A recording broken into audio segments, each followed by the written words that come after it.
Dr. Scott's, he's a doctor and a scientist. He's an assistant professor of molecular and human genetics at Baylor College of Medicine. He sees patients in the genetics department at Texas Children's Hospital as well. So he works as a clinical geneticist, but he also does a lot of research as well. And so he kind of gets to see both sides of things, and we got introduced to him last year, and so we invited him back. And I'm really happy to have him back. And so, Dr. Scott, if you want to come on up.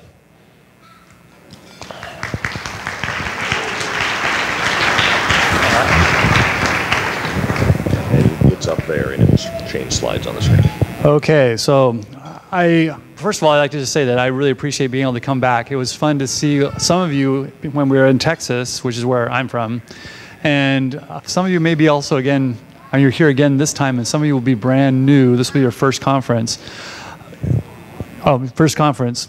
I'll just say that some of the things that I'm going to be showing today are things that we showed, or I showed before, that are kind of an introduction to 1p36 and how we kind of think about it as a geneticist. And so you'll see some things they'll be perhaps familiar to you if you were here last year, but we'll also have some new stuff that we've learned just in the last year in our laboratory. But I'm going to be talking about the role of individual genes on 1p36 deletions. So first of all, just to kind of give you a feel for who I am. So this is my family. I have 7 kids, and you'll see at least 5 of them running around here at various places. And so we range in ages from now 22 with my oldest daughter all the way down to 3. I have 2 that are missing. One's serving as a missionary in Russia, and another one's at Brigham Young University. So they're not here with me. But this is kind of my group. And so I feel for you as parents. I understand what you're going through because we all play the same kind of games. I am both a dad and also a clinical geneticist and also a researcher. And the reason why I'm here at the 1p36 conference is really essentially to answer your questions. Probably that'll be the most important thing. And so we want to be able to have a time with you. You can ask anything you want. I'll be hanging around, and you can come up and talk to me too. Because this is kind of the fun part of what we do. I love working with families and being around you and answering the questions that you might have. But hopefully we'll review a lot of the questions you might have just in this particular session. So I'm going to go through some questions that are typically asked of me as a clinical geneticist. One of the first ones is, why does my son or daughter have medical problems? And so we talk about how children with 1p36 deletions have an imbalance in their genetic material. If you think about chromosomes, these are just cool pictures of chromosomes, and the ones that are in slightly different color are chromosome 1. It is the largest chromosome that we have. And if you were to actually delete the entire chromosome, that would be lethal because there's so many genes and instructions on chromosome 1 that are required for developing a normal body. And so there are essentially no one who is alive who has a complete chromosome 1 deletion. But instead, we're talking about just deleting the very tip of chromosome 1. And in that particular case, well, that's something different because there's not enough genes to cause a major problem as far as lethality goes. And so that's why we have children that have 1p36 deletions. Well, we talk about an imbalance. And one of the ways to think about imbalances is kind of the same way you think about making cookies. And so I love chocolate chip cookies, and there's various recipes, but one of the ones that we use that we really like has flour and white sugar, brown sugar, eggs, butter, vanilla, baking soda, and chocolate chips. And you can imagine that all those things go in as ingredients, but they have to go in a specific portion, or you end up with cookies that don't exactly taste like they're supposed to taste. And so in particular, if you think about us, just as people, we also have ingredients, things like, well, mostly water, proteins, fats, minerals, carbohydrates, and also DNA. And so when we think about 1p36 deletions, there's really an imbalance in the proteins, which make up our bodies, and also the proteins that direct how our bodies are made, and also changes in our DNA.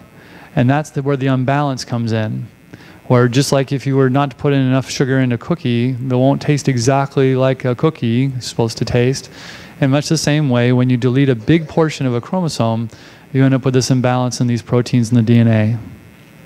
There's about 645 different genes or instructions that are on chromosome 1p36. It's a pretty big chunk. And so each one of those has a specific job to do in the body. Some are more critical than others.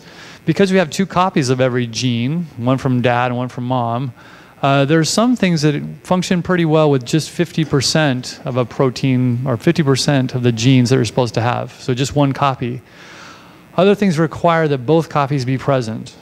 And those are the ones that actually we look for as far as a scientist. We want to find out the ones that make a difference when they are deleted just in one copy.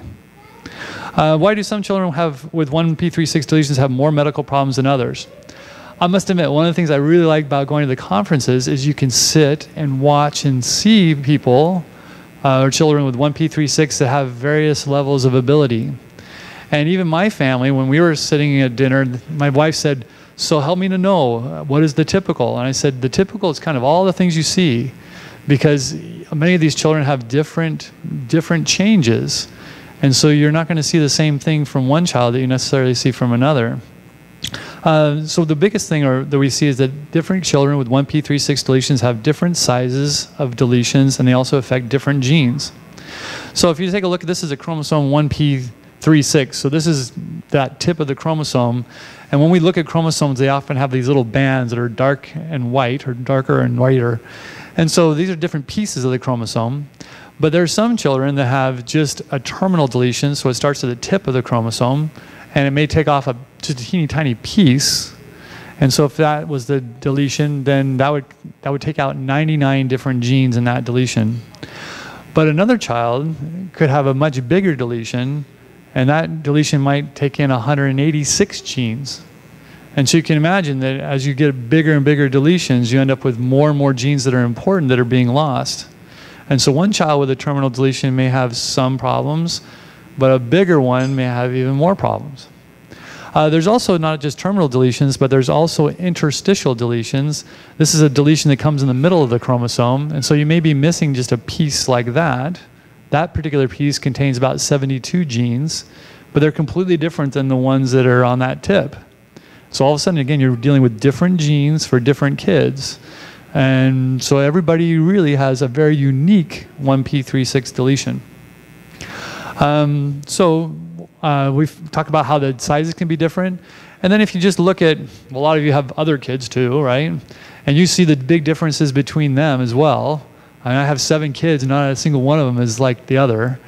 And so there's also just been genetic background or changes in other genes that make a difference.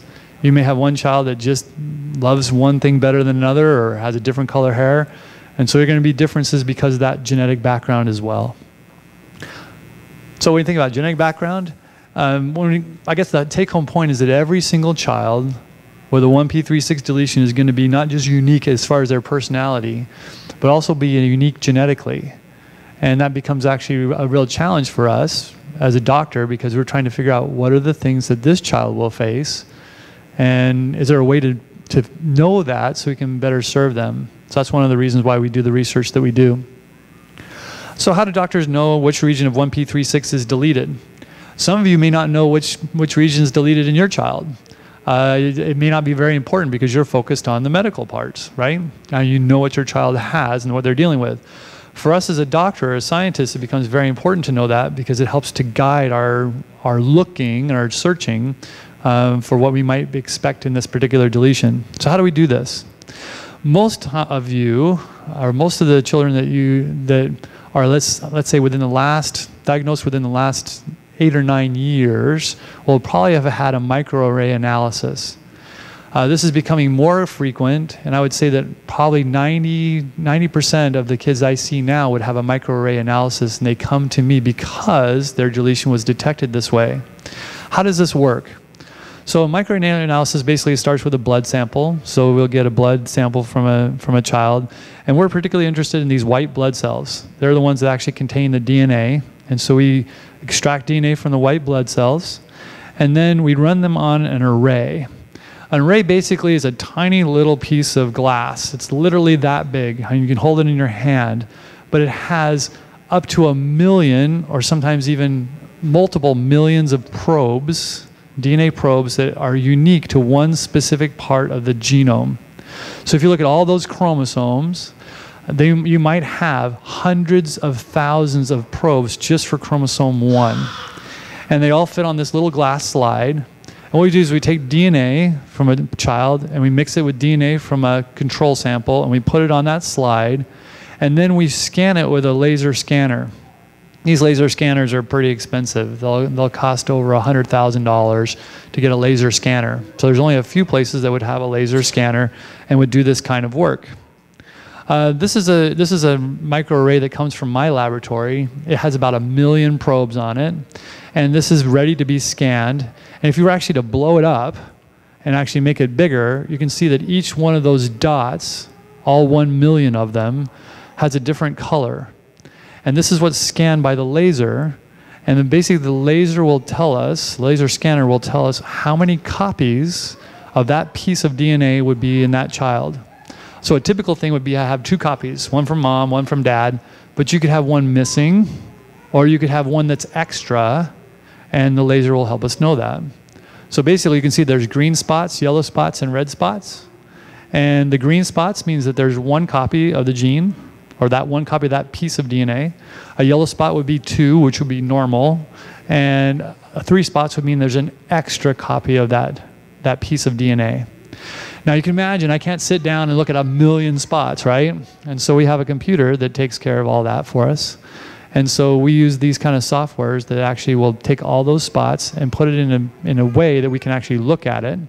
This is a child, well, this is the analysis of a child who has a deletion on chromosome 1, not on 1p36, but actually in a different part of chromosome 1. But you can see it's pretty easy to figure out exactly where that deletion is. All the black spots are normal, all the green spots are deleted. And then we can actually draw a line on both sides and say that's exactly the piece of DNA that's deleted. And then each one of those, you can see the little gray number of gray letters. Each one of those is a specific gene. And in this particular case, that child has a gene that's deleted, which is the cause of autism in this particular child. It's called TSNAX. And so we can do the same thing for a child that has 1p36 deletions. We can find out exactly which genes are deleted. And then if you know what the genes do, then you can get a feel for what kind of medical problems this child might have. Many of you will have a microarray analysis for your child, and you might have a report that looks like this. This is one that's generated by the laboratories at Baylor, which is where I work. But this particular one would be a typical kind of report. The most important thing for us is this little box right here, which actually tells us the exact location of that deletion. And so it's actually numbered out and tells us what part of the chromosome. So this is the chromosome right here. And then it gives us the biggest or the smallest interval or the biggest interval that might be deleted. Basically, even when you have 1 million probes, there's still some question of exactly where the break is or where that piece is lost. But now with the arrays that we're using these days, it's very, very small. So we know almost exactly where it is. And then they'll often give you a list of genes that will be in that region. Our particular lab, if you have over 20, they actually give it to you in a separate report. But this would be typical, and many of you may have one of these sitting at home, or certainly your doctor probably has one of these if you had a microarray. So, is each medical problem caused by a deletion of a specific gene? Often as a researcher, I have people come up and say, have you figured out which gene causes 1p36 deletion lately, or yet? And I laugh because it's like, well, it doesn't work that way. And I have to explain to them that no, there's not just one gene. So if we think about terminal deletions, and we already talked about how one person's deletion might be bigger than another. Well, that's kind of symbolized by this triangle. So almost everyone who has a terminal deletion will be deleted for that top piece, but not everybody will be deleted for this piece down here. But those are the different medical problems that we often think about for children that have terminal deletions. And you'll recognize some that will probably be in your children, like eye vision problems, perhaps growth delay, cognitive impairment, sometimes brain anomalies, motor delay. Some of your kids will have cleft palates, hearing loss, cardiovascular malformations, cardiomyopathy, renal problems. This is kind of the list that we think about. And that would be a terminal deletion. And so we found that over time, there's a specific critical region. In other words, all these problems can be caused in children that have a deletion of this very tip. But then a little bit later, scientists also found that there's some kids that are deleted for this middle part, and they have almost the exact same list of problems. Now, this was kind of unexpected, because people assume that if you could figure out what the top piece would be, well, that would be where all the genes would be. And when these children were found, they said, well, maybe this is a different syndrome. In other words, maybe we're looking at a different set of problems. But it's so surprising that they actually have almost the exact same problems. Why is that? Well, it's probably because even different sets of genes can still cause very similar problems. But if you look really carefully, these children look a little bit different than those children. And when I see them in clinic, they don't look like a typical 1p36 child. They look a little different. And so there are some differences here. But I will say that for all these problems, there's at least 2 genes, one up here and one down here. There's got to be at least 2 genes for those problems. That's where we began to do our kind of research, because we'd like to find out exactly how many genes are causing these problems and where they're located. And then we want to find out what their names are and then what they do. And that's kind of what we do. So for example, let's take a look at cardiovascular malformations and cardiomyopathy. This is something that I'm interested in. And so I said, we want to find out how many genes cause this problem, because this is super common, right? Kids that have 1p36. So what we do is we take a look at all the different deletions that we have. And so these are different deletions from different databases, and the bars show what piece is deleted. And then we just look at them and say, well, how many children, how many deletions can we find that are not overlapping? So if you look at them in red, we have like 1, 2, 3, 4, 5 non-overlapping deletions. That must mean there's at least 5 different genes that cause cardiac defects. And then we said, well, okay, do we know anything about the genes that are in those regions? And so we took a look at the different genes that are there, and we find that there's 2 genes, 1 gene, 2 genes, 3 genes, and another gene, all that are candidates for causing problems with the heart. What makes a gene a candidate? Often it's because we know that the mice that are missing this gene have cardiac problems. And so that's where most of these genes come from. But there's other ones where we know that children with mutations in that specific gene, they have problems with these cardiac defects. And so again, you can see that this is much more complex than you might have thought. We're actually working with many different genes that are all working together to cause these kind of problems. If you said for cardiomyopathy, there's fewer kids that have cardiomyopathy.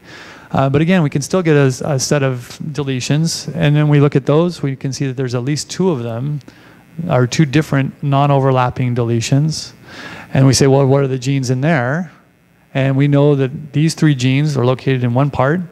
It's now been proved that this PRDM16, it is sufficient to cause the cardiomyopathy. In other words, kids that just have mutations in that gene, they get cardiomyopathy. And we also know that this gene now actually works with another gene called SCI, and that those 2 genes work together. And if you have both of them deleted, the chance for cardiomyopathy is even greater. Then we look on the other side, and there's 2 other genes that, again, might be involved in cardiomyopathy, and those are separate. Some kids actually are deleted for both of these. And if you're deleted for both of those regions, then your risk would go up even higher. So you begin to see that this is helpful to us, because if you have a deletion that's way out here, well, then the risk of cardiomyopathy is very little. And so perhaps we don't have to screen so often for cardiomyopathy, because some of you probably have children that are being screened every couple of years for cardiomyopathy. Well, depending on where the deletion is, we may be able to, at some point, say the risk is very, very low, and we don't need to do this anymore. So we can see that some medical problems may be caused by loss of a single gene. Other medical problems may be loss of several different genes. And we can also see that the same medical problem can be caused by different genes in different people. That's a challenge when it comes to actually giving therapies. So how do scientists learn what each gene does? So sometimes we learn from individuals that have mutations in that gene. And so we find a bunch of children that have cardiomyopathy, for example, and we find that they have mutations in PRDM16. That helps us know for sure that that gene is important. Other times we learn from animal models. And when I say animal models, we use a lot of different animals to find out what genes do. Probably the one that we use mostly in our lab are mice. And to kind of give you a feel for how this might work, let me kind of give you a story of some blind mice that were in our laboratory. So these mice were found in our laboratory. They were actually made using a process that mutates genes. And then scientists then screen the mice that come out of these matings, and we find mice that have abnormalities. So I was given these mice by an investigator, and she said, these mice are blind. They don't have, their eyes are not formed correctly. Would you be interested in trying to find out what gene causes this? I was not working on eye defects at the time, but I said, well, this is an easy project, and I know how to do this. So I said, sure. So she gave me the mice, and we began to work out what causes the eye defects in these mice. What we found is that these mice and other mice that are like them have mutations in a gene called RERE. And this is one of the genes on chromosome 1p36. Now, because I was a clinical geneticist, I knew this region because I'd seen kids with 1p36 deletions. And I said, now, usually they don't have eye defects like this, but they have many other problems. I'd like to find out if these mice have other problems, because this could be a gene that could be very important for 1p36. And so we set out to find out more about these mice. But you can see, this is just to kind of give you a feel for how we write this out. If it has a ++ up here, that's just a wild type normal mouse. And then if it has these changes over here, these are the names of the changes that we found in that gene. So these are the normal mice and the not normal mice. So we knew that this might be important in the eye and vision problems that our kids have, but we wanted to find out all about these other ones. And so we started on the list, and we just kind of went down the list. We said, first of all, do these mice have postnatal growth deficiency? And so what we did is we took mice and we bred them, and then we said, this is where they're born, and they're all about the same size. But the mutant mice, which is in red, they actually don't grow nearly so well as the other mice. And so, yes, this gene is actually important for the growth deficiency that you guys may see in some of your children, or at least it could contribute to that. Then we said, well, we know that kids that have 1p36 often have cognitive problems. This is a little harder, because in our mice actually have so many problems, like being blind, that it's very hard to do the tests to see whether their intelligence is okay. But instead, what we do is we look at their brains and say, are their brains normal? And so these are actually the brains of mice at different stages, at different ages. Their body size is all the same, but their brain size is actually smaller. And so this is wild type mice, and this is the mutant mice. So their brains are actually smaller than they should be for their body size. Something's going on with their brains. We then went and said, well, are there brain abnormalities? One of the parts of the brain that's really important for how kids move and how they learn to move is called the cerebellum. And so we were interested in the cerebellum and say, well, is there changes in the cerebellum in our mice? This is a cerebellum of a normal mouse. It has all these little kind of folds in it. And this is a brain of an abnormal mouse. And you can actually see that some of the folds are actually missing in these mice. And so that's marked by the star. There should be a big gap in between this part and this part. And that gap just doesn't really form in our mice. So they have abnormal development of their cerebellums. And then we said, well, what about the neurons that are important for like movement, for example? Are they in the right place in these mice? So we stained a section of a mouse brain for a protein that's important to track neurons. And you can see that this is a normal mouse, and all the neurons are supposed to be right on this little area of the brain. But these ones have neurons all the way over here. The neurons have to migrate to get to their spot. And these neurons actually don't move the way they're supposed to move. And so not only is there a problem with the way the brain's formed, but the actual neurons don't move the way they are to get to the spot where they're supposed to be. They're too slow. Then we said, well, did they develop and grow the way they're supposed to be? In other words, did they mature? This is a stain for a protein that marks mature neurons. And you can see that there's lots of staining on this part of the brain. But in this one, the mutant mouse, there's very little staining. That means that the neurons not only don't migrate right, but they also don't mature correctly.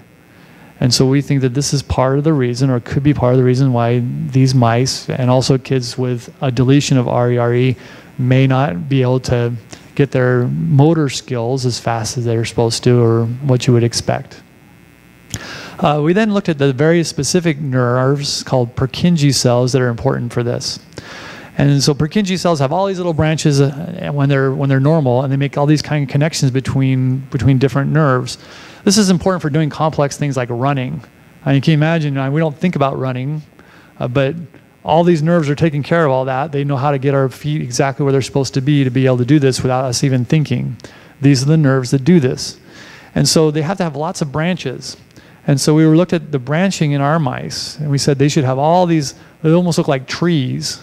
And you can see that the trees are taller in the normal mice than in our mice. And they also have more branches. So these are the branch numbers in a normal mouse and in our mice.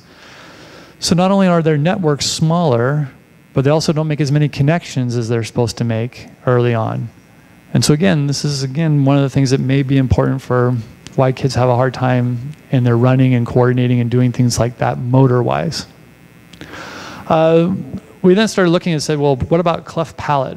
Now, I don't know if a lot of your kids have cleft palate. It's about 5% of kids with 1p36, so it's not as common. But we wanted to look at our mice. If a mouse has a cleft palate, it will die shortly after birth. The reason why is because with a cleft palate, they can't actually suck correctly, and so they never actually get enough milk, and they'll die within the first day of dehydration. This makes it hard because, well, it's hard to find these little dead pups in our mouse cages, so you have to take some special, well, I have to do a little bit more to find them. But when we started to look, we recognized that a lot of our mice were dying, and we didn't know why. And then when we looked at their palates, we could understand why. Now, palates grow kind of in a funny way. So what happens is your palate's got to seal up the top of your mouth, but it starts growing out, and then it actually grows down beside your tongue. And so it grows downwards for a long time, and then they elevate up, and then they grow, and they seal in the middle. Our mice do a great job of growing their palates and elevating them to the right position, but then they stop short, and they don't actually seal their palate. And so this is what they call the palatal shelves, and this is where the nasal bone meets those. This is in the front part. And you can see there's a big gap right there. So their mouth and their nose are all connected together. And then if you go back a little farther, that same thing. All these are palatal shelves that should be sealed, and they're wide open in our mice. And so this also probably has to do with how cleft palates are formed. If you say, well, how many genes are there for a cleft palate on 1p36? This is something that we're working on, and so far we know that there's at least 5. And so this is just one of only 5 different genes that might cause this on 1p36. Yeah?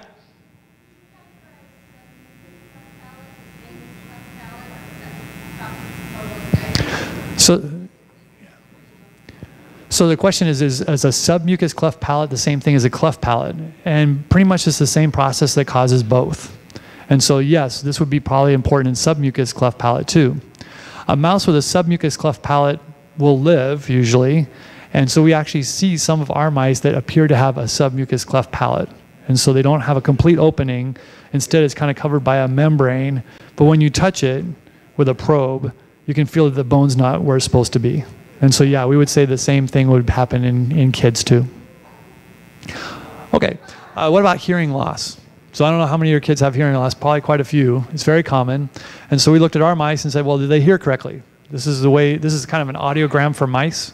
Normal mice hear, and these are our mice. They have a hard problems with a lot of their hearing as well. And so one of the things you can do with mice is you can actually we wear gloves, and you can take your glove and you can pull it way out and snap it, and all the mice freeze. And when you snap this with these mice, they don't care. They just keep running around the cage. And that's an easy way to check for this, but then we actually put them in a special checker and actually find out that yes, they don't hear very well at all. One of the big things for a lot of kids is cardiovascular problems. So we wanted to look and see if our mice had cardiovascular problems. As it turns out, they have the same kind of problems that kids with 1p36 have. And so this is a mouse heart. It's kind of a cut of a heart. But I can point out some parts of it to you. This is the descending aorta. It's the blood vessel that takes all the blood and gets it to your body. It's supposed to be coming up the heart and going down the left-hand side. And this is what it's doing in this mouse, so that's normal. And then there's the ascending aorta, which takes the blood out of the heart and kind of puts it around that curve. It's supposed to come out of the left ventricle. And there's also the septum that's supposed to form between the two bottom chambers of the heart. So all those are seen on these normal mice. If you look at our abnormal mice, their descending aortas are on the wrong side. So they actually go down the right side of the mouse. And that's called a right-sided aorta. And they also have a problem where the vessel that comes out of supposed to come out of the left ventricle comes out of the right. That's called a double outlet right ventricle. And then they also have a problem with the septum, where that connection, there should be a connection between the two chambers, and this mouse does have that. And so that's a ventricular septal defect. All these kind of defects are very common in kids with 1p36. Some of your kids might have trichology of Fallot. That's a combination of some of these two things of these together. But anyway, these mice have that same kind of problem. Cardiomyopathy is also really common. And so these mice, this is a normal control mouse heart muscle, and our mice end up having fibrosis in their hearts. And so that's not normal, and so this also may be important for cardiomyopathy. Last thing is we looked at their kidneys. If you're born without kidneys, you don't survive. As kids, that's a really bad thing. As mice, it's a really bad thing too. But our mice were surviving. This is a normal mouse, and this is one of our mice. It's kind of hard to see, but there's 2 kidneys in the normal mouse, and our mice often only have 1 kidney. And so they also have renal problems or renal agenesis. That would be a little more severe than most of the kids with 1p36 have. But you may also have kids that have renal problems, and the way these things connect. Also, this is like the worst manifestation of a misconnection in the kidney development. So if you look, this is one gene out of what, 600 and something.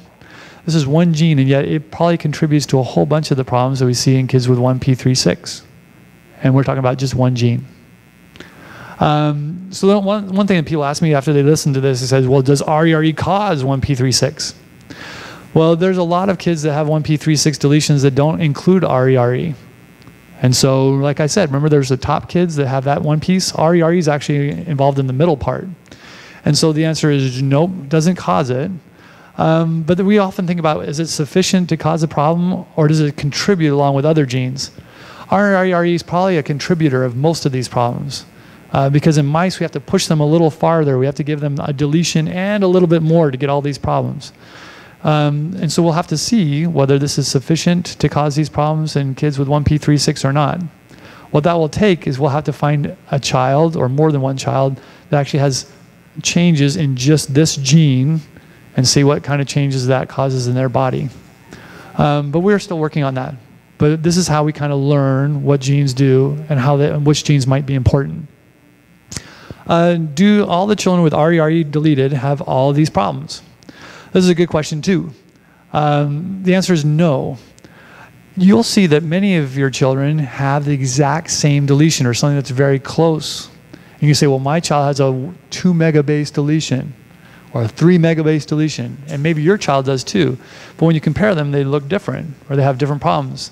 We're just talking about some children have really big deletions, and yet they might not have any cardiac problems. You're like, wow, how'd they miss that when they have so many cardiac genes that might be gone? Well, one of the things we have to think about is pathways. So this is a very simple pathway that has to do with vitamin A. And you can see that there's lots of different genes on this. The one I work on is RERE. It sits in this pathway. All the genes in red all have to do with cardiac problems. So they can cause cardiac defects in humans or in mice.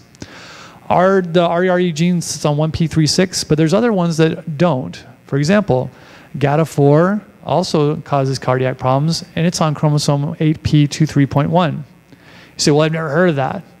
The answer is there are conferences just like this for kids with that problem. And as it turns out, you guys have problems that are related to them, because the genes that cause the cardiac problems are probably similar for both. And in fact, the type of cardiac problems are very similar.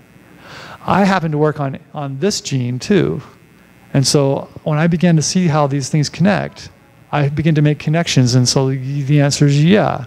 What I can learn about 1p36, I can also use to help kids that have 8p23.1 deletions too. This is super common. Not as common as 1p36. But it's about, for every one child with 1p36, there's probably, for every one child with this, there's probably 2 or 3 kids that have 1p36 deletions. So not as common, but it's definitely out there. And we see this kind of all the time, especially in our cardiac units. There's another gene called NR2F2. The genes don't matter, but the idea is kind of important. There's a whole bunch of kids that have deletions on the tip of chromosome 15. They also have cardiac problems. And guess what? Their cardiac problems are the same as the kids with 1p36. Why? Because they're all connected. I work on this gene too. And so by being a scientist and a doctor, you begin to make these connections. And again, what I learn about these genes, I could then apply to kids that with 1p36 and vice versa. And so it becomes kind of cool. And when we do these kind of things with mice, we take our mice and we breed them to mice that have genes that are abnormal in these areas, and we can begin to find these connections and prove that they two act together. Is there a hope for a cure? Or is there a hope for new treatments? I must admit, defining a cure would be extremely difficult. Why is that? The biggest reason is because this change is in every cell in a child's body, or most times is in every cell. Right now, we have a hard time making a switch in just one cell, and that would be in a laboratory.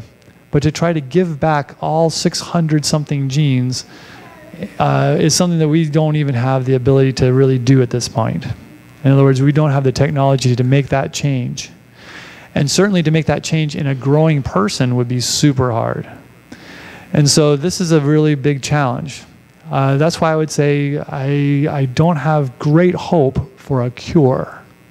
At the same time, if you say, well, are new treatments possible? I would say yes. Some of these things happen very, very early. So when you talk about cardiac defects or kidney problems, we're talking super early, probably even before many children or many times the mom even knows that she's pregnant. These changes are already in place. And so to change that is super hard. But there's other things that you might say, well, could you target them? One of the simple ones to think about would be cardiomyopathy. If we knew the genes that cause cardiomyopathy, could you do something to change that?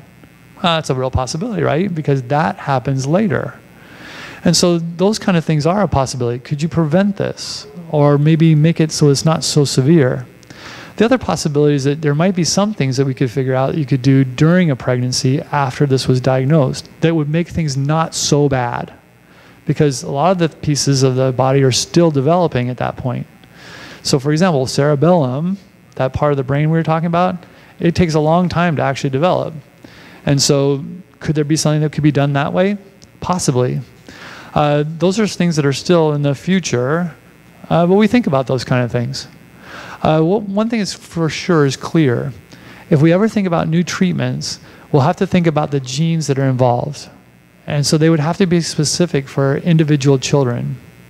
That would probably be one of the biggest challenges because everybody has different genes that are deleted, right? And so we'd say, well, I could maybe help out the kids that have cardiomyopathy because of one gene, but I don't want to do something bad for kids that have it because of another gene.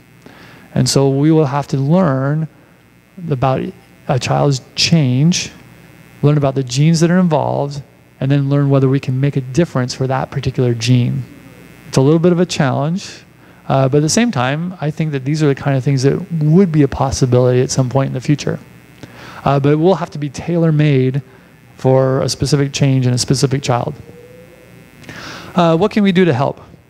A lot of people ask me this. They say, well, you know, my child has 1p36 and we're working through all these medical problems. Is there something we can do to help kind of in general for us to learn about 1p36? And so a lot of you are doing this kind of stuff, but we always encourage financial support for 1p36 research. And so there's probably, I don't know how many different scientists there are that work on this, but you probably could put them in a room of this size. Probably you could put them in half the room, or maybe in a quarter of the room. That's just because there's so many different things that people work on. Even as a scientist, I work on 5 or 6 different things, and 1p36 happens to be one of them. But yes, this is a small piece of all the medical problems that are done. So sometimes it's hard to find research dollars for your specific thing. So we always would encourage people to say, well, support that. And I have other groups that I work with too, and the parents are trying to lobby Congress and all that for more funding. I think their efforts are good, but really we're looking again for perhaps somebody who is being willing to step up and to put money towards this kind of a project. But anyway, we encourage that. The other thing you can do is you can become involved in research projects. I was sitting out here in the hallway talking to folks from Cincinnati and finding out the things that they're interested in. And it sounds like they're interested especially in heart and in verbal and hearing loss. And I work on cardiac and I work on other things too. There's sometimes really simple research projects that you can be a part of. It takes a little bit of time and such, but we would encourage you to do so. In fact, probably a lot of you, especially if you were at the conference last year, have actually signed up to help me do my research, which I appreciate. The things that I work on is I work on identifying genes. This is what I'm good at. And so this is what I do. So I do the gene part. And so right now we're looking for genes that cause the cardiovascular problems, the cleft palate, but also for seizures, hearing loss, renal abnormalities. We basically look at all the different things and say, what can we learn about? And the way we do this is we ask for permission from you. And then we say, can you give us a clinical summary? Tell us about your child. And then we ask for that array report I showed earlier. And with that information, we can begin to do the mapping part, like I showed you. And this is something that we do. It's pretty simple and easy, and yet it's very, very powerful as far as helping us to identify the genes that cause this. I always think it's funny because I go in clinic, and sometimes I see a child that has a very special deletion. It may not even be one that I work on, but I recognize as a clinical geneticist that that's something that someone else in the world is probably working on. And so we'll take extra time as a clinician or as a researcher to publish or make sure that everybody knows about that small deletion so they can look for the genes that are important in that piece. Sometimes I always think that there's someone out there that has the answer to a lot of the problems that we're looking at. But it may be one particular child that has a very special deletion that would teach us something. And all the things we've learned so far because of those special, unique deletions, right? And so yes, I encourage everyone to be a part. And if you'd like to, you may do so. I have clipboards up here that you can sign up. I just ask for your email address and I would send you stuff to explain more about the things that we do. But we're looking for those very unique, special children that teach us something special. And sometimes we don't know even who that is. But when we put it all together, they become very powerful.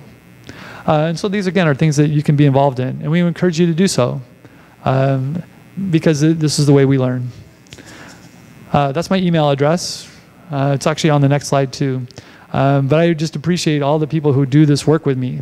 So these are my collaborators. So I run a laboratory, and all the people shown in blue have made some contribution to the things we know about RERE and 1P36. And then I have a bunch of other people who work with me in different places on this particular project. And I'm grateful for them. I'm also really, really grateful for you because I like to come here and learn about your kids. And so I sit down at your tables and I talk to you and we learn about their idiosyncrasies and such. And I find those things very, very interesting. Last year I learned about the leg crossing stuff.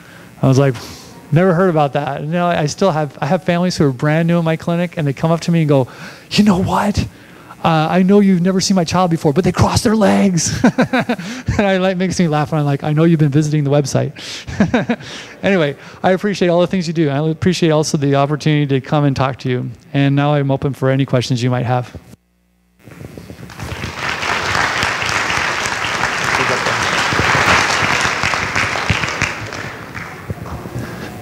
And if you have questions, I'm going to try to bring around a microphone so that everybody can hear you. I know everybody loves that, but...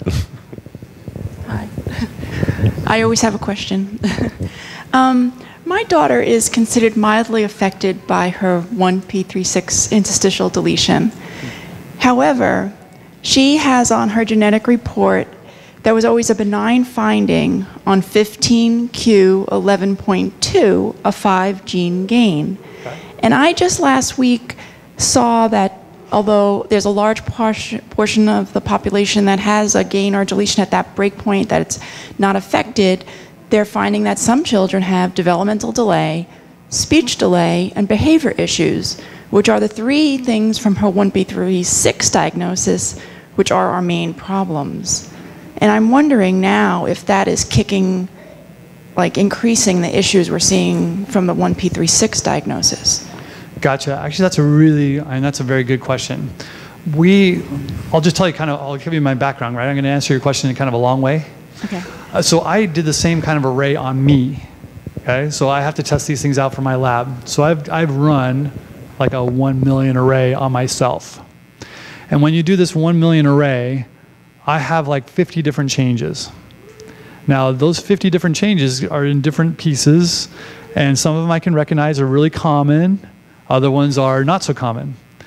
I had one big change that kind of bugged me. I was like, that's kind of weird, because this is a huge change. It was a duplication.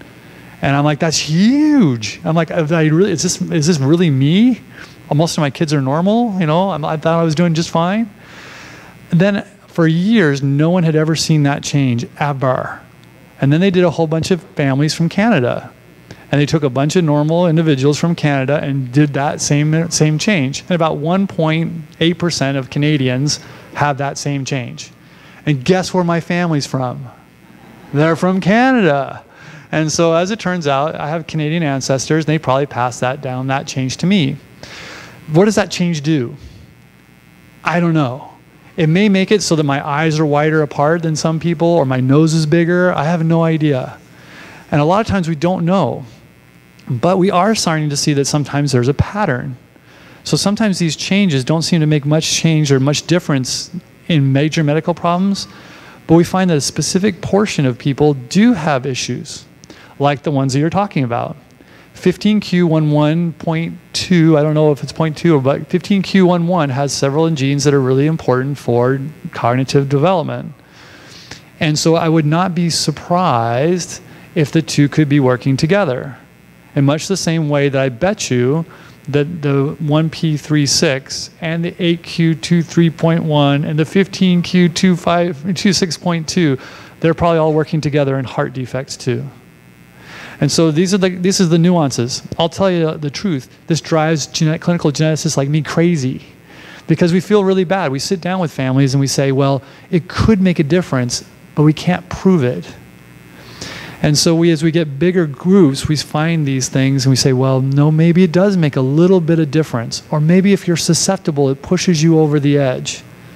But most of the times my conversations are just like this one with families. And I say, it could be that makes a difference. And yet having that same change in some of your other kids may make no difference at all. And it may just be because of their specific susceptibility. Someday we're going to be able to play this whole game, maybe. I would hope so. But for right now, that's probably as good as I can get. But when you think about your child and what makes them unique, it would be partly, at least, all the different genes and the changes that we see that might be totally normal in another person. And they're making a difference for your child. Either making them have more abilities or giving them a harder time with their abilities because of those changes. Yeah. I think whoever's got the microphone. Yeah. Hi. So I was intrigued by your discussion on the genetics and the microRNA analysis and the cardiac. Most of our families, my daughter's 8, and I think most of the families, she had cardiac surgery when she was 3 months of age and had follow-up for 2 years, and then they said bye-bye, and I said, great, I crossed her off the list. Because I'm trying to focus more on rehab now and get out of the medical world, as most of our families probably are. So now I'm listening to you, I'm wondering, for follow-up recommendations, is maybe these kids, do we need to do a tune-up on our kids like every 5 years, because there may be things changing that they were, she was dismissed at 2 years of age, and I had no thoughts of ever going back to cardiac. And also for the genetic testing, she had the microRNA analysis probably 3 years ago. So how often is that changing to get more specific information so we can predict things potentially for the future for their health? Those are two awesome questions. So one of the things I did was I sat down with a group out here who's doing the cardiology research. I said, what are you doing? Because one of the main questions I have as a clinical geneticist is how often should I send my kids with 1p36 back for checks, especially if they're deleted for the genes that we know cause cardiomyopathy. I don't have a really good answer for that. I wish we did. Right now, everybody just guesses. So I talked to all the most experienced clinical geneticists when I first started my training. I said, how often do you send your kids back? And they said, we send them every 3 years or so to have to be re-echoed to make sure things are okay. I said, okay, and that's based on? And they said, I don't know, I just decided to send them back every 3 years. And I was like, really? I mean, there's like hundreds of kids with this, and no one knows the answer to that? And the answer is no one knows the answer to that. It probably has a difference to do with what genes are deleted, right? And so one of the things I would love to do, but we don't have enough participants yet, but actually to tell you, I'm not really qualified to do this. We need a cardiologist to take a whole bunch of kids with 1p36 and say, how often do they have cardiomyopathy that does not present within the first year? And is it really worthwhile tracking them every 3 or 4 years or 5 years? If they're asymptomatic, no problems. Because if they're symptomatic, they're going to go in, right? But if there's no problems, then how often? The answer is I don't have that answer. I wish I did. The other question you had was, just remind me. Oh, changing the microwave. We have version microarrays CMA version 10.01 now or whatever. To tell you the truth, most of the microarrays that have been done within the last, let's say, 3 to 5 years are sufficiently powerful to not give you much more bang for your buck on a new array. So I would say anything within the reasonable time frame. Every lab is a little different, but most of the really good microarrays will give you a readout that actually has numbers. If it gives you a readout that has numbers, there's these letter codes that are like R1 and then a number. Those are old arrays that were done in a different way. The newer arrays are very specific, and they'll say this is the minimum deletion, this is the maximum deletion, and they'll be very close to each other. That kind of array is super powerful, and you probably would not do anything more. The only reason why you would do that is if you were a clinical geneticist and you said, there's one gene I want to know if it's in or it's out. And then you might do it, but you'd have to have a doctor to actually look at it and say, this is important to me. But typically, once the diagnosis is made, I don't go back. And I don't run arrays again. So hi, I'm right here. I'm Rob Hopkin. I'm a clinical geneticist, but I have looked at the question of cardiac follow-up. Nobody knows exactly how many, but we do know that there are some patients who have been thought to have healthy hearts who develop cardiomyopathy symptoms. There are at least 4 cases published, and I know of at least 3 other cases where patients developed life-threatening heart disease that was not recognized in infancy and early childhood that impacted them in adolescence and adulthood. So do you have a specific time frame, or do you do that? I do not have a specific time frame. I don't think we have enough data to answer that question, but it is clear that at least for the kids who are deleted for the known genes involved in cardiac involvement, that some kind of long-term follow-up should be considered. We don't know how often. We don't know what the yield of that is going to be. We have a lot of work left to do.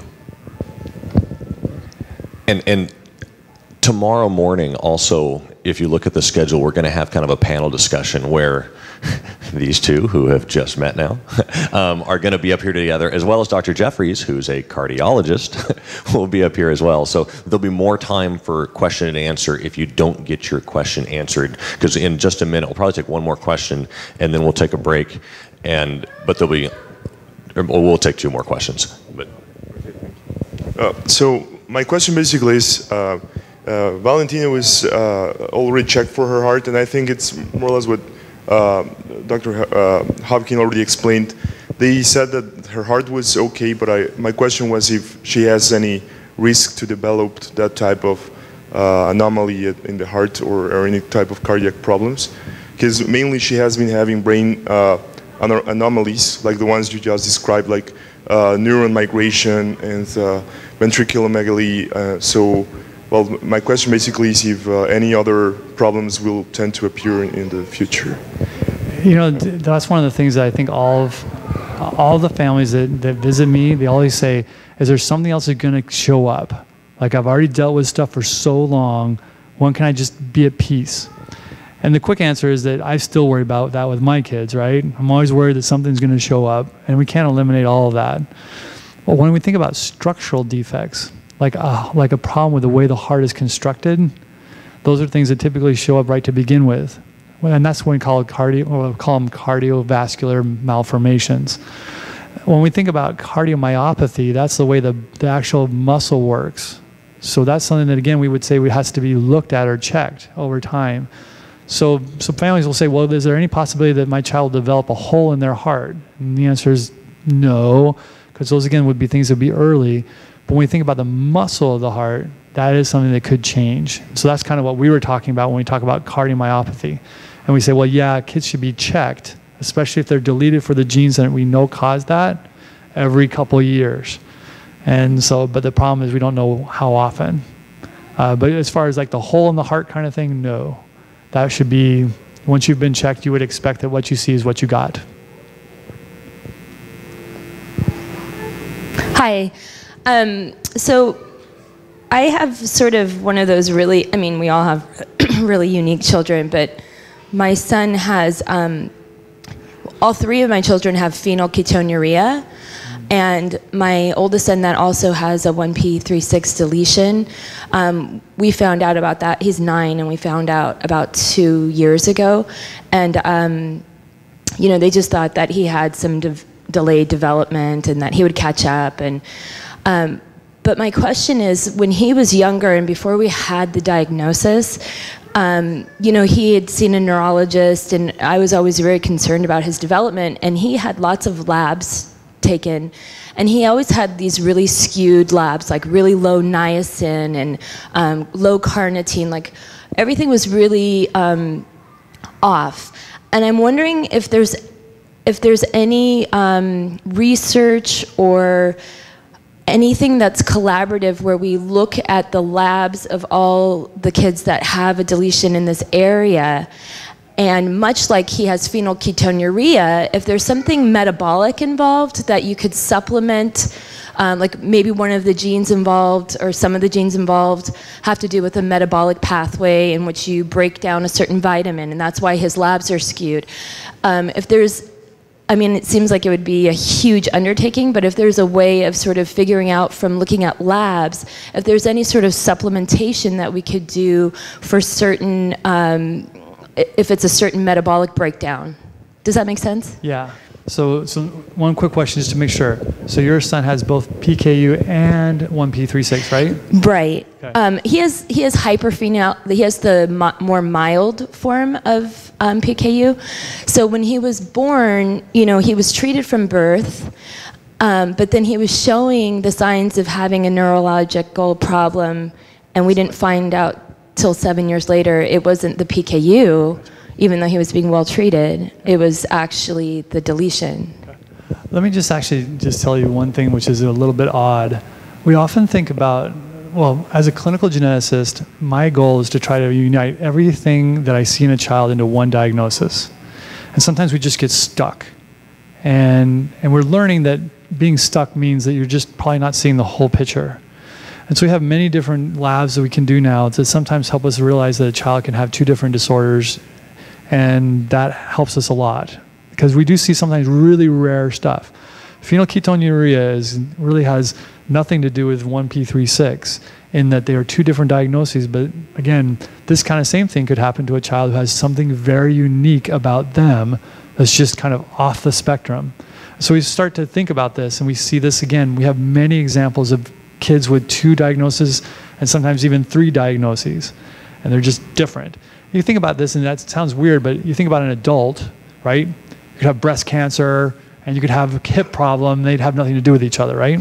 And so it's just that we're seeing this faster in kids. Your particular question has to do with metabolics, which is basically how the body breaks down things. And could that be a problem in 1p36? I personally don't do a lot of brain research. And so actually the brain research that I did is not typical for my laboratory. We just did it because we happen to have a person who's perfect at this, and we had the mice. So we did the brain research. There's no question that metabolics makes a difference in how the brain functions, so how the brain uses things. We see kids that have defects in that. I personally do not know of any changes on 1p36, those genes, that have to do with metabolic pathways that would be that kind of a supplemental kind of cure. I can see if anybody else has more knowledge than that. But I don't typically recommend special diets for kids with 1p36. Could that exist? The answer is sure. I mean, it's a possibility. I just don't know of them. Could you take everybody's labs and somehow coalesce them into something that would be useful in helping us to understand this? One of the biggest difficulties with that would be just the fact that everybody has different deletions, so it becomes very hard to do. We're probably more likely to be able to figure that out for a specific change. Often we will get lots of labs back that will be abnormal or weird, especially if your child's on a special diet. It can be even harder. So for example, if you're on a PKU diet, that could also be affecting labs. And so anyway, the short answer is I have no knowledge of something that would make a big difference at this point, but I'm not smart enough to say that that doesn't exist. I think that's it, right? Okay, so we'll see you tomorrow. Or you can come find me and ask me more questions. Thank you, Dr. Scott.